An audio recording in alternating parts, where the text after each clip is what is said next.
college football playoff is expanding. It is 12 teams for this upcoming season and the year after, and then after that, going to 14 teams. But with just this season, with what we're going to look at right now, have y'all looked at the schedule? I'm not talking about the playoff. I'm talking about the regular season. This first month of the season is going to be dynamite, man. It's going to be phenomenal. From August 31st, the latest game I'm going to talk about here in this segment is like September 13th. We got a great lineup, man. Got a great lineup. And I think the concern for a lot of us, myself included, as we go to a larger playoff field, does that mean the regular season has less value in it? Now, the unavoidable conversation is you can probably get in the playoff. You can get in the playoff with more losses. So in that way, yeah, not every single game has the exact same level of importance on it. But I do think it's worth us talking this through. There are some games in this first month of the season that are playoff-ish in nature. They may not set the course for what they're going to do in the postseason, but I do think they give us a pretty good gauge for what they have to do the rest of the way. Kind of a providing the rest of the route to the college football playoff for the rest of these teams. So let's get right to it, man. August 31st, Notre Dame is at Texas A&M. That's going to be cinematic. College game day is going to be there. If y'all know me, you know I'm a college game day stan. Like, that's just how you get your Saturday morning started. They're going to be in College Station. Both of these teams are trying to break into that college football playoff field with us now having 12 teams. Notre Dame's got the most juice they've had on offense in a long time. Riley Leonard, a lot of optimism. Wide receiver room, I said it yesterday, most dynamic that it's been in a long, long time. For A&M, they're like, hey, we got some new direction. We've always had good parts. Now we got a new driver to really kick this thing into gear and allow us to achieve our potential. Is that going to happen? Starts with game one. Why I think this is a playoff-ish kind of game, Notre Dame and their unique situation with being independent and having no conference title game, I don't think they're getting in with 2 losses. I think you got to be 11-1 at least if you're Notre Dame. And maybe even at that point, it's another conversation. But 2 losses, I'd feel nervous if I were an Irish fan. And if you lose this game, you still have Louisville, you still have Florida State, and then you go to USC. If you drop this game and have to win out, I'm not saying it can't be done. I'm just saying the blood pressure for our friends in South Bend, Indiana would be a little bit higher than you want it to. A little bit higher than you want it to. You win this game, maybe the vibes are higher and things get a little bit more loose out there in South Bend. But I'm just saying, very, very big playoff kind of game for Notre Dame to start the year. Now for A&M, in a similar fashion, I think they could go 10-2 and make the playoff. 10-2, maybe you're not controlling your destiny how you would like to, but I think you got to feel okay about your chances, being that you're in the SEC. If you start 0-1, though, and you turn away from that game and look at the rest of your horizon for what you have to do that season, you got to go to Florida, you got Missouri, you got LSU, you're at Auburn, and I think Auburn's going to be sneaky. Auburn at Jordan-Hare is another beast in itself. And oh, by the way, you got to play Texas to finish the season. Rivalry kind of game. Throw logic out the window kind of game. This is the first year for Mike Elko clearly in College Station. So what I would like to make sure we're on the same page about with this team, the way that they start is going to be massive for belief. I'm not talking about belief in the Ted Lasso sense. I'm talking about like real deal confidence within yourself, knowing that, okay, we go forward here. We are good enough to beat top 10, top 5 kind of teams in the country. Like Notre Dame, if you're able to beat them that first game, and you're still getting your sea legs, you look at that Texas game totally different. You look at that game against LSU, totally different. So if they can get that win, create some confidence, that'd be huge. But if they lose that game and they got to go 10-1 the rest of the way to even have a chance at the college football playoff,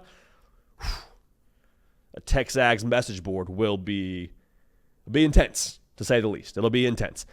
September 7th, or actually, you know what? Let's stay August 31st. We'll talk about Texas at Michigan in a second. August 31st, you got Georgia and Clemson in Atlanta. Now, I've said this before. I'm not backing off this statement. I don't think this game is going to be competitive. If Vegas doesn't either. They got Georgia as a 2-score favorite. But with that being said, let's walk this through. If Clemson does win this game, one, I will look very, very foolish, and we'll have a discussion together, and there'll be a full public apology. So we'll go from there. But if Clemson wins this game, man, that turns the entire tide on how we view them going forward. Because God bless Clemson, but they don't have anybody more difficult than Georgia on the schedule, and that's just a fact. It's just a fact. Yeah, you got to play Florida State. You got to play NC State. You got Louisville. But if you beat Georgia, who else are you supposed to, quote unquote, lose to? Who else is like better than Georgia on your schedule the rest of the season? I don't think so. Also, the kind of swag you have if you beat Georgia and you're Clemson, through the roof probably, the belief through the roof, as we mentioned with a team like Texas A&M and how they start the year.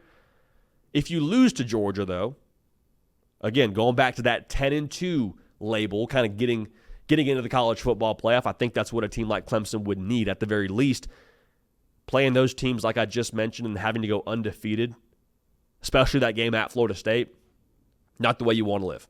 Not the way you want to live in the slightest. Now, if you're Georgia, you're in hunting mode to start the year. That's pretty obvious. They're going to have a bullseye on their back. Everyone and their mama's got them as the number 1 or number 2 best team in the country. Goes without saying. But if you lose that game to start the season, you're staring down the barrel of at Bama, at Texas, licking your wounds a little bit, probably going to fight or flight mode. Not saying Georgia couldn't still get it done and get to the college football playoff with 2 losses, but I don't think that's a situation you want to find yourself in if you're Georgia. Because I think it's going to be very difficult to go at Bama, at Texas, at Ole Miss, Tennessee, and be unscathed. I'm just saying. Not a prediction. I'm just saying. You're looking at all those tests.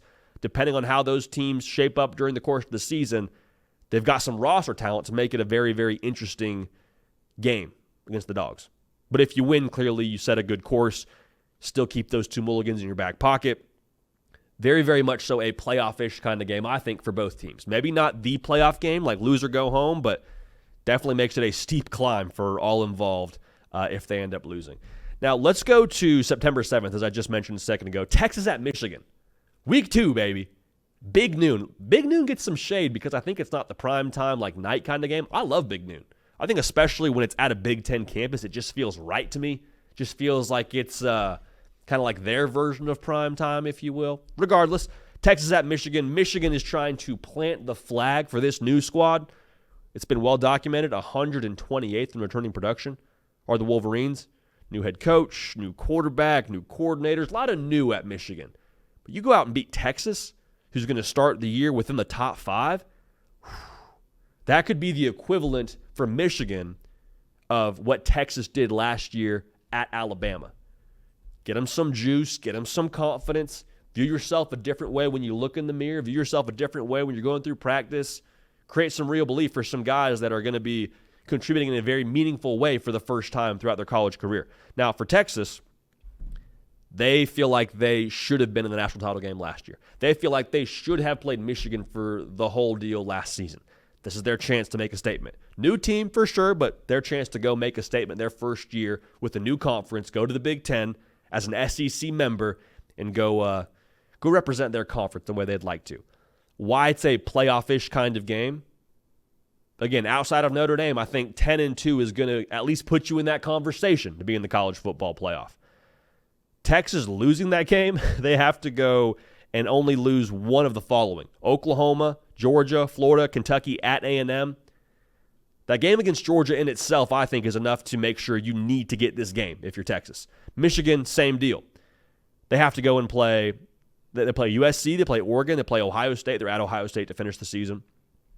Like, you can't lose mulligans with those teams left on the docket. So for both sides, it's a big vibe setter, a big tone setter for the rest of the season. It's only week 2, but I think that's going to really set a very clear course for both sides of that whole battle. Last one to talk about here, the Big 12, man. I understand it doesn't have the same brand power as it did when Texas and OU were in that conference, but like, it's going to be some good football played in the Big 12 conference this upcoming season. I'll say this. I don't know what the record will be for a Big 12 team to make it in with an at-large bid, but I would just, if I'm a Big 12 team, I would assume it is going to be knockout gladiator style every single week, and I would assume within that conference it's going to be very difficult to finish as a non-conference champion and get in. Like I would go forward as a Big 12 team of like, hey, if we want to be in that 12-team deal, we got to win the conference. We got to win the conference because we already know the benefit of the doubt is going to the Big Ten. It's going to the SEC. Do not put your fate in the College Football Playoff Committee's hands. So you got Arizona at Kansas State. Spooky vibes. Friday, September 13th. All right, so Friday the 13th in Manhattan, Kansas. I'm just assuming that's going to be a night game. Both those teams right now in Arizona and Kansas State are kind of the trendy college football playoff picks. The Brent Brennan era begins at Arizona. Avery Johnson and that era with him playing quarterback out there, that begins with this season. Arizona, if they lose this game, they still got at Utah, Texas Tech, which I think will be sneaky. They're at BYU, which is always a tough place to play. They got to go to UCF, with who knows what they're going to be. And Kansas State, also at BYU, Oklahoma State. They're at Colorado. They're at West Virginia, Kansas, at Iowa State. Like, you cannot lose this game for either side of this thing because it's a massive, I think it will be a tiebreaker when it comes down to who makes it into that Big 12 title game in Jerry World. This game could very well be a massive part in that. And also just pole position to get to the Big 12 title game. If this is your ticket, this game is going to be playoff-esque in nature for both sides of this thing. And everyone's looking at Arizona and saying, Jed Fish has gone to Washington. Magic's gone out there. I mean, I don't know if it is. They bring back 66% of the production from last year's squad that won 10 ball games. Tetairoa McMillan, Noah Fafita, a lot of key pieces back for Arizona. So that one will be a battle. Tune on Friday night. That'll be a really, really good game period and a really, really intense, I think, playoff-ish kind of atmosphere. So Notre Dame at A&M, Texas at Michigan, Georgia and Clemson in Atlanta, and Arizona at Kansas State on Friday the 13th. All playoff-ish games, if you're asking me. So keep an eye on those. Hey y'all, thanks so much for watching. Subscribe to the channel here to make sure you don't miss an episode of The Hard Count. Also be sure to check out other videos on the On3 YouTube channel.